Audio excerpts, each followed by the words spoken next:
The next Star Wars movie coming out in theaters, it'll be 6 years, 7 years. 7 years since we had a Star Wars movie by the time we get our next one. And that one is just a glorified episode of a television show. The Mandalorian and Grogu, ladies and gentlemen, is coming in a absolutely confounding decision. Star Wars and Lucasfilm and Disney decided to make the first Star Wars film on the big screen in 6 years a episode of a television show, Mandalorian. Now listen, I really like The Mandalorian. I didn't like season 3. Season 3 was bad. But overall, I really love Mandalorian. And hey, it's John Favreau. I will always give him the benefit of the doubt because he's John frickin' Favreau. But I've had some doubts about it. And today, they dropped a trailer for it, for Mandalorian and Grogu.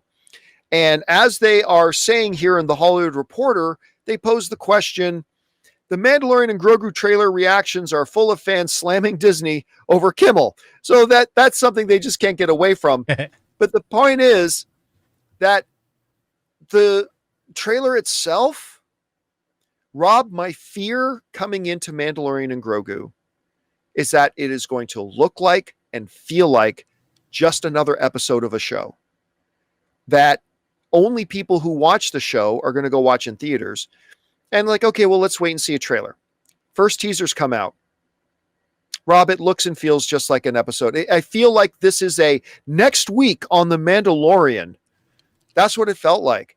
The one exception to it that felt kind of cinematic to me was the AT-ATs.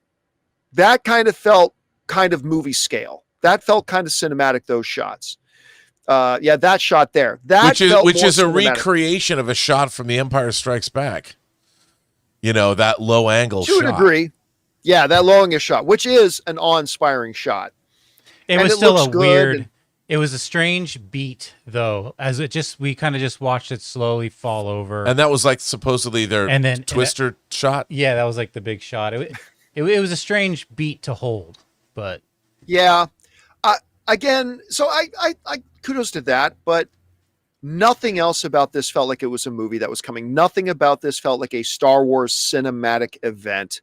It felt like a glorified episode of the TV show. Now, it's just the first trailer. I want to make sure I'm not getting ahead of myself here. It is just the first trailer. I've seen many movies where I didn't like a first trailer and then, I really enjoyed the later on trailers. And maybe that will happen here. And maybe this will be the greatest Star Wars movie of all time. I don't think it will, but I can hope that it will. And there is a chance that it will, because again, it's John Favreau. And I really like the first 2 seasons of Mandalorian. But again, Rob, I still think it was a mistake for them to make Star Wars returning to the big screen after 6-7 years an episode of a TV show, because it feels like a TV show. It has the tone of a TV show. It has the visual look of a TV show. And I'd be lying if I said I was really excited about it at all. If it wasn't for John Favreau being behind this, I would probably have no interest in it at all. But it is John Favreau, and that's keeping me around. So I don't know, Rob, maybe I'm being too negative. I don't mean to be, but you see the trailer for this. How did it hit you as somebody who's looking forward to Star Wars being back on the big screen again? I have to tell you, this was kind of a crushing disappointment, because here's the thing. You need to tell me that the story that you're telling belongs on the big screen. Whatever that story is.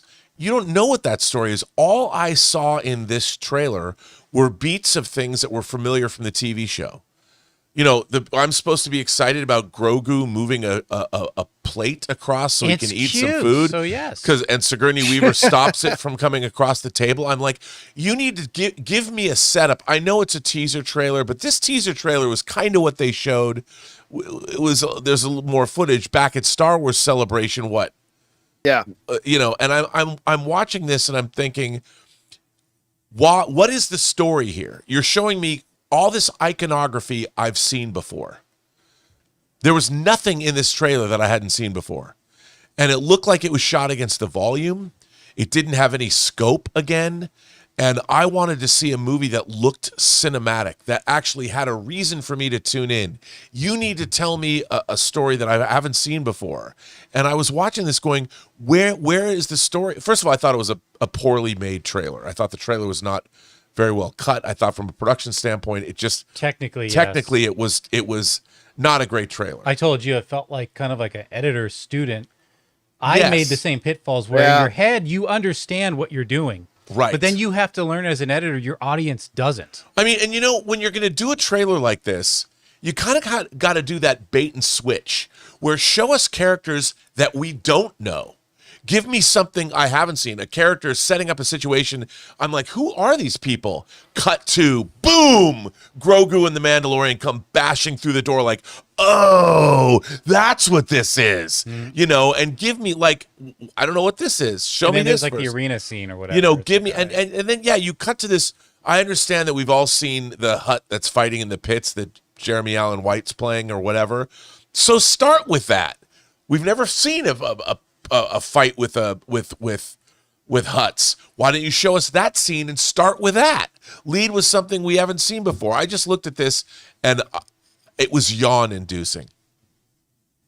Yeah, now, you and I have this discussion a lot. I don't need a first trailer to reveal anything about the story. A first trailer is just supposed to be like a little a fragrance, if you will, to kind of give you a little bit of a sense of what's this going to feel like a little bit, right? Because the first trailers are normally just, but that's usually for a movie. Set the tone. But that's a movie you haven't seen before.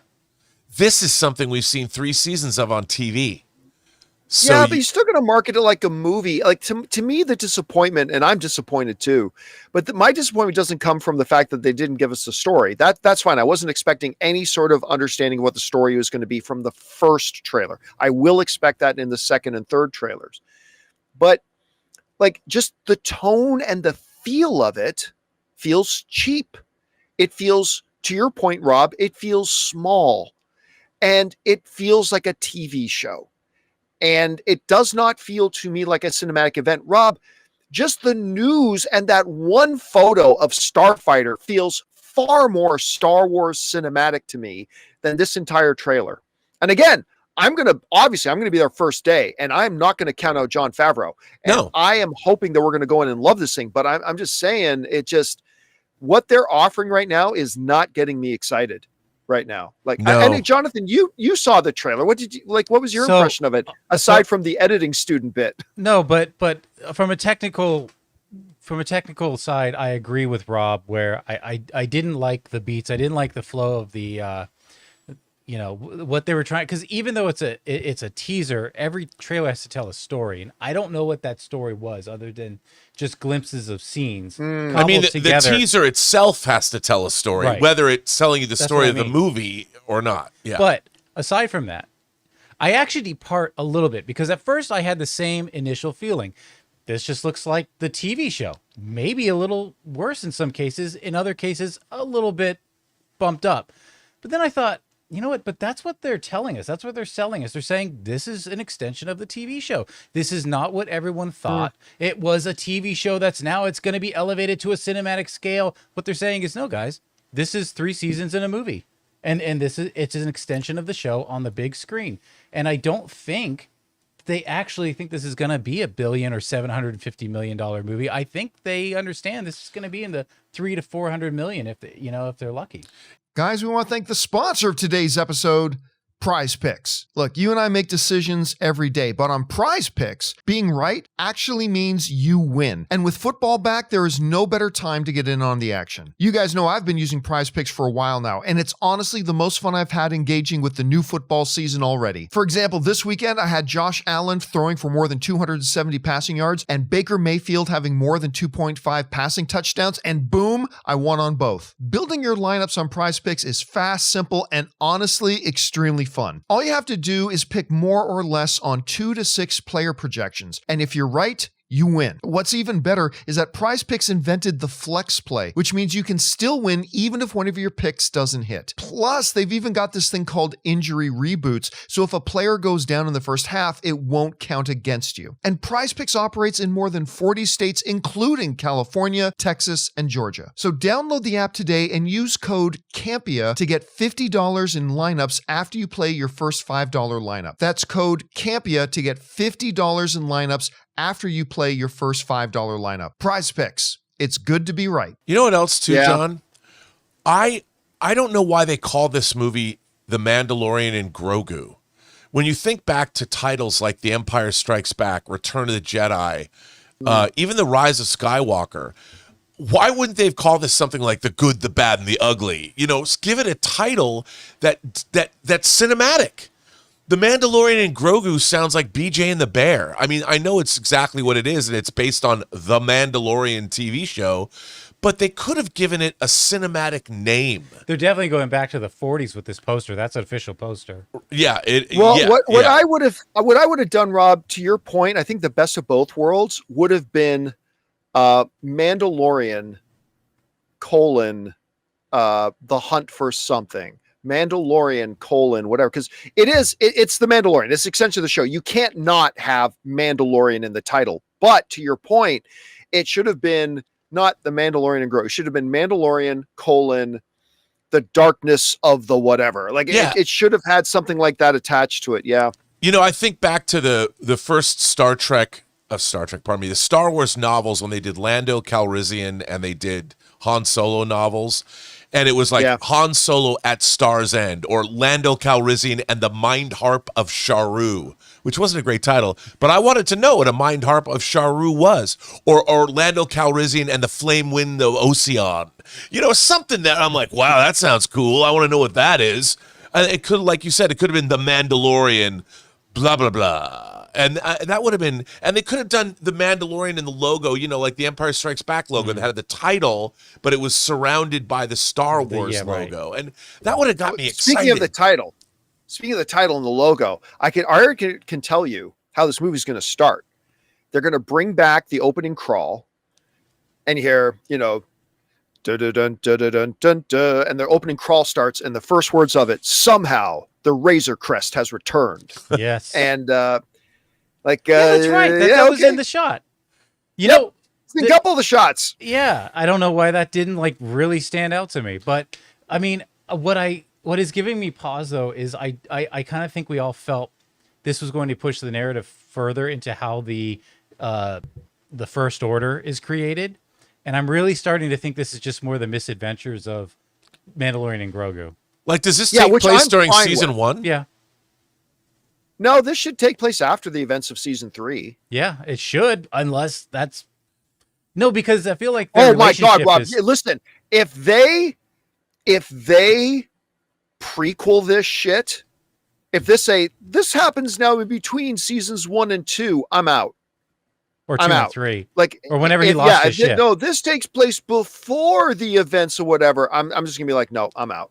Yeah, I mean, you could have had like giant troop Mandalorian, a swarm of Mandalorians flying in, and they didn't give us any big. There's not one big shot. We got a literally an AT-AT falling off a cliff. I would have asked you why. I'm going to stand by that. I still like that shot. I do. I still like that shot. I thought that shot was pretty good. I just am thinking, why are you guys so stupid to be on a small mountain pass? You think that was really smart? Yeah. You know what it is? Here's the thing. And I thought this when I was watching it. Why does the Empire in everything love narrow walkways with no handrails? Everything. You go back to the original Star Wars. Hey, where's the control panel for the tractor beam stuff? Oh, skimming along this tiny little ledge around to the other side of this big pit with absolutely no safety rails, and there's a big handle there. Listen, if you're putting controls there with handles, why is it such? Just do it. Or in like the sequel trilogy, that like Han and his son on this long, super narrow bridge with absolutely no handrail. What is it about the Empire that loves, hey, how do we get from here to there? No OSHA requirements. Find the narrowest walkway possible. Yes, why are they walking AT-ATs over that? Well, I have no idea. They didn't want to go through the mines of Moria, clearly. So they went through the mountain pass. Down in the deep. Yeah. They know what's down there. Anyway, guys, question is for you. What do you think about this trailer for The Mandalorian and Grogu? I gotta say, I'm not impressed yet, and I want to love this thing. I really do, and I'm not going to lose faith in it. I'm not going to lose faith in it in general. It's still Jon Favreau, and I love the first 2 seasons, but right now it just feels cheap and small and just like another episode of a TV show. But anyway, hopefully it can really emerge and be something great. Whatever you guys thought about the trailer, jump down to the comment section below and let us know your thoughts. Hey guys, thanks so much for watching this video. Make sure you like the video, leave a comment, and subscribe to our channel. And don't forget, we have a daily podcast called the John Campea Show podcast, available on Apple Podcasts, Spotify, or your favorite podcasting app of choice. Go and subscribe to it today so it'll be there when you need it.